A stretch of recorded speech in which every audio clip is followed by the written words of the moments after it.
আসসালামু আলাইকুম। আমি আজকে তৈরি করেছি মোগলাই। একদম সহজে ফ্রাই প্যানে তেল কমে স্বাস্থ্যসম্মত। বাচ্চাদের টিফিন হিসাবে খেতে পারেন, উম বিকালের নাস্তা হিসেবেও খেতে পারেন। আর এরকম একটি রেসিপি অবশ্যই না টেনে পুরা ভিডিওটা দেখবেন।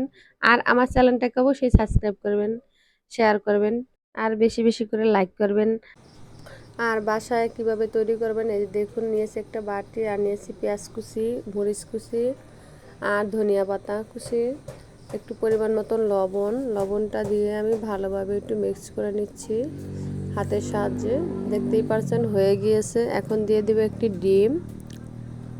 ডিমটাকে আমি একটা কাঁটা চামচের সাহায্যে ফেটিয়ে নিব। ফেটানো হয়ে গিয়েছে, এক সাইডে রেখে দিলাম। চলে আসলাম রান্নাঘরে।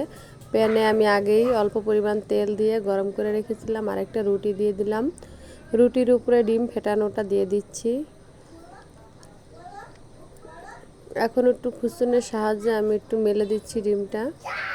হয়ে গিয়েছে। এখন দিয়ে দেবো আর একটা রুটি। এই রুটির উপরে একদম সহজভাবে মোগলাই তৈরি করতে পারেন বাসায় আমার ভিডিওটা ফলো করলে। আর বাচ্চাদের টিফিন হিসাবে অনেক তাড়াতাড়ি হবে সকালবেলা ব্যস্ত সময়ে। দেখতেই পারছেন। এখন আমি একটা পার্ট উল্টে নিচ্ছি।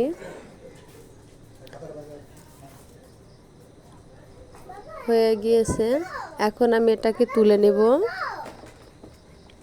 একটু চেপে চেপে নিলাম আর তুলে নেব।